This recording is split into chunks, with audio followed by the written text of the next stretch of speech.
Hey guys, this is Anthony. I just wanted to do a video to capture something that I learned in the last few days. I had a friend ask me to help out getting combinations or decoding lockboxes. There were like 5 or 6 of them. A few of them were master lock. Those were pretty easy. I was able to use the decoder knife looking for the flat spot in the wheel, which is covered elsewhere, but basically you kind of stick it in one side and then you rotate it until it catches, and so it does something different, and then you stop there and you do that for all 4 wheels, and then you rotate them one by one until it opens, or you were to find the right combination. But so that worked for 3 that were the master lock ones. They also had some branded lock boxes that had their logo on them, so I wasn't really sure what the actual brand was. But I think there was some shielding or something, so this method with the thin decoder knife didn't work. Looking at one of the lockpicking lawyer videos, I think if I had sort of gotten around that wording, it might have worked, but lockpicking lawyer's video, which I will link, was about his use of the notch decoder. Which then he ended up selling or sells on Covert Instruments. And how he basically uses that as an alternate method, which he claims is faster than the decoder knife, at least for him.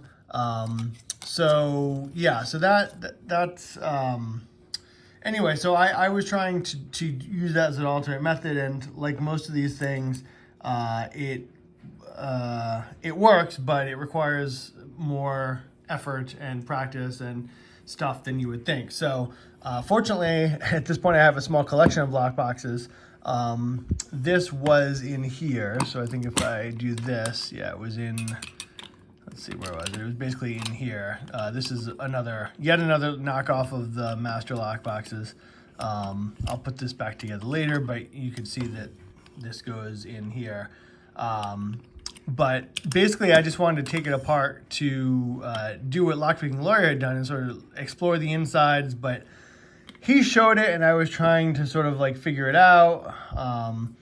And basically, I just want to record what I learned for myself and for anyone else who finds it interesting. So I already covered the standard method with the decoder knife. Like I said, you put it on one side or the other, and then you rotate one by one until it sort of catches on something. But with the lockpicking lawyer method, basically what he says is he slips in between here, and he pulls this back, this let's see, this little bar. So basically, when the correct combination is selected, this bar can slip in a little further, and then that allows, in this case, this thing to retract, and then it will open. And when the wrong combination is there, basically it won't be able to slide into the gap on all 4 of the wheels, and it won't sort of complete that indentation, which then allows it to open. So basically, what lockpicking lawyer, what his method is, it applies to a few of these types of locks. It's basically where you apply pressure to the locking mechanism and then sort of wait for it to act differently on one of the combinations. And this works with some button combination locks as well. You check for a button that's either stiff or springy. One of these things is not like the other, that sort of thing. So it did help me to take this apart. If you have extras, I recommend the same. What I did find is that this little notch, like I'm not really sure what the purpose of this is. I kind of feel like I might have wasted my money, but I don't know if it's that, because it is thin. I guess it's got to be thin to fit between, but I don't know if its purpose is so that you can do both methods. Maybe that is it. Maybe you sort of can use it like this, but then you can also, his intention is that, and I guess it works for him, is you can slip through and grab this bar. But what I found is that this notch was not, I don't know, the material is too thin. It's just not a strong enough grip for me. And because for me, I want to pull this relatively tight so that it makes it easier to determine when you're kind of in the right spot. And that didn't work for me. So the idea is that you reach in, you grab, you pull this bar forward, so then it's really riding up against these wheels, and so it'll basically be tough, like really tough to move until you get to the spot where it's flat, and then all of a sudden it'll be a lot easier to move. And so I wish I could see. Ooh, if I had a flashlight, which I do not. But basically, there's a flat spot on this wheel, and that's what allows that bar to go in a little further. Even if I had a light, I don't know if it would be visible, but that's what I learned. But there is an actual practical. Oh, it's on the wheel itself, I think, is where the flat spot is, not the numbers. That makes sense. Yes. So I'm looking for the. Yeah. Let's see. I'm trying to find the flat spot. Let's see. So I don't see. I saw it before, but I mean, basically, just there's a flat spot for one of the numbers, and when all the dials are in the correct spot, it's flat, flat, flat, flat, and then this thing can move a little further. So, anyway, so so it was helpful for me to have one to take apart because basically it allowed me to practice. So the first thing I said is that, like, because I couldn't tell from looking at his video, like, what angle do you go? Like, when you can't see behind here, you're kind of blind, and like a lot of what he does with locks and mechanisms like this is to really, he kind of has x-ray vision because he knows exactly what's going on inside. So when he's going in, even though he technically can't see it, he knows exactly what's happening. So that's what allows him to act precisely. So, I took it apart because I wanted to find out the angle. I'm like, all right, well, there's like a post in the middle, like kind of straight down here, obviously. And then, you can go at an angle, but I was like, well, what do? Do you pull back? It's a little hard to figure out what he's doing in his video. Is he like putting pressure down here? Like, how strongly is he pulling? So, I mean, to me, like, you really got to get the angle right. Otherwise it's going to slip off. Like, I'm trying to pull, it's slipping off. And that's when I can see what I'm doing. So if you can't see what you're doing, you're like, well, where am I? Like, you don't know exactly where you are. Like, did I get behind the bar? Am I grabbing the bar? Am I grabbing something else? I don't really know. And that notch, I guess if you knew exactly what you're doing, and maybe it's just a question of practice, but to me, it was a little too tenuous. I'm not crazy about these notch decoders, but I did have a thin, deep hook. Now this is 0.015, I believe. So let's see. This is an expensive brand, and there are probably cheaper, better things that you can buy, but let's see. I think this is 0.015. Wait, hold on. I think so. Yes, 0.015. Yes. So, but there is also, I tried another one that was thicker and that would not go between the wheels. So let's see. So this one would not, doesn't really go. And that's, what's that one?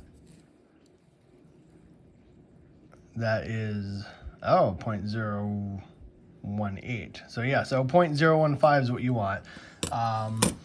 I like this because it's a deeper hook. Rather than relying on that thin little notch, I have a hook. I think this is called either a deep hook or a postal hook or a gonzo hook. I don't know. It's whatever it is. It lets me pull harder with greater confidence. So, well, not this one. This is 0.018. That is too thick, but 0.015. And there is a Sparrows version, which I think probably would be what I would buy. I might buy a few of them for just this purpose. This one kind of looks like the same thing. And then either that or the steep hook. I can't really tell. I mean, I would probably, I think, anyway, but you get the point. So, all right. So what did I learn? That's what I want to record here. So, well, one thing I learned is that these are magnetic. Yes, one thing I learned is that these shims are susceptible to magnets because they just pulled right out of that. So anyway, my iPad case has a magnetic closure and it just pulled these right out of there. But anyway, so the thing that I want to save and memorialize for the next time I do this is, so like when you're going in, so like you'll see there's like a very tiny, well, I don't know if you can see it. Let's see, focus. See this little black mark? Yeah, that's because I was trying to figure out where I was inside. Because again, you know, when you're doing this on an actual lock rack, you can't tell. So focus. There we go.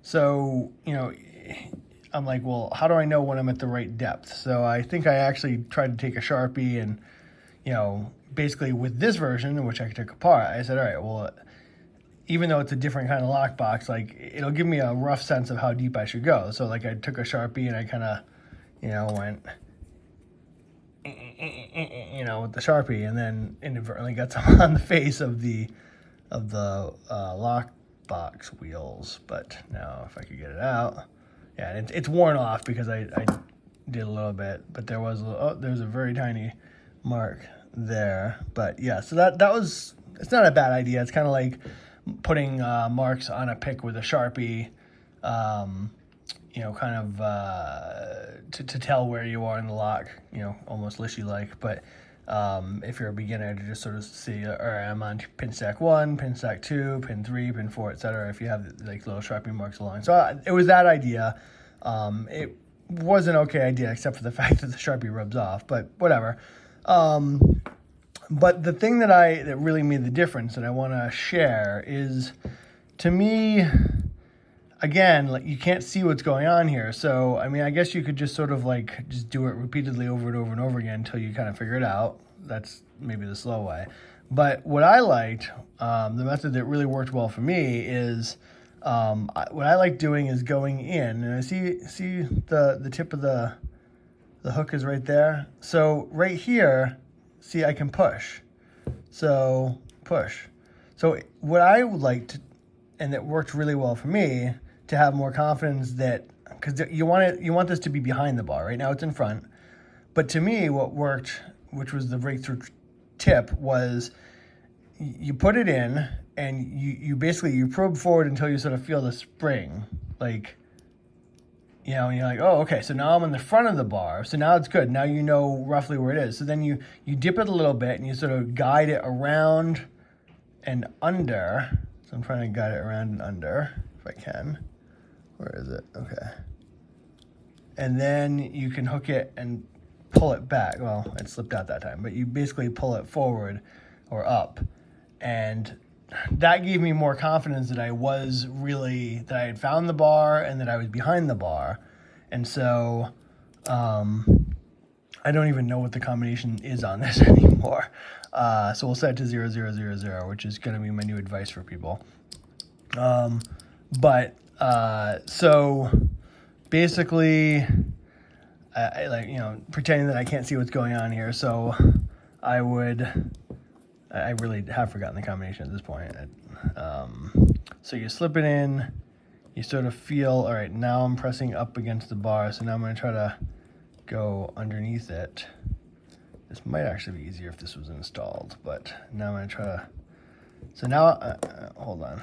So I think I'm pretty confident, and it does help to be at an angle, like Lockpicking Lawyer showed. Excuse me. Because you're trying to get that, that hook right up behind, you know, so the angle does help. But, and yeah, see, now I'm back in front of the bar. But, so you got to kind of scoop. You got to kind of find the bar and push it down. So now you know the hook is in front of the bar. Then you kind of got to do this and do a scoop, come back up, and then pull it up. And if you do that slowly, you can actually feel the tip of the hook kind of slide around and under the bar. And then now you're pulling. And so now you basically, it's a little hard to do this with the camera, which is what everybody says. But so this will be tough to move, tough to move until you find a spot that's not tough, that's a little easier. And I think he called it loose. So basically, like 9 out of 10 will be difficult because, you know, right now I'm applying a fair amount of force. I'm trying to pull this bar up. And so doing so provides, you know, friction against the round part of the wheel until it finally hits the flat spot, which will happen anytime now. I should have done this when it was mounted. Oh, that feels pretty loose. So that one might be 2. So, I mean, and you can repeat it. So, and when you do, Lock Picking Lawyer said this is faster because basically it's already in the right spot. Like the traditional decoder method, you're feeling, and then you kind of get them all set, and then you have to like rotate them like in step. Like, okay, all 4 of them go forward 1. Try it. No, go forward again. And then usually in the 3rd or 4th time, it'll do it. Let's see. Yeah. So anyway, so that's my tip, is to go in first, push the bar down or forward, and then, oh, I'm upside down. Don't do that. You go in, you push the bar down, and now you know you're in front of the bar. So that kind of gives you an idea and a feedback, like, and then you go down and around, scoop, and then now you can pull forward again at a little bit of an angle, but you're pulling up with some confidence. And if this is, you know, fairly strong steel and it's a deep hook, you know, I like that. So yeah, I think, anyway, this is already long enough, but that was my tip.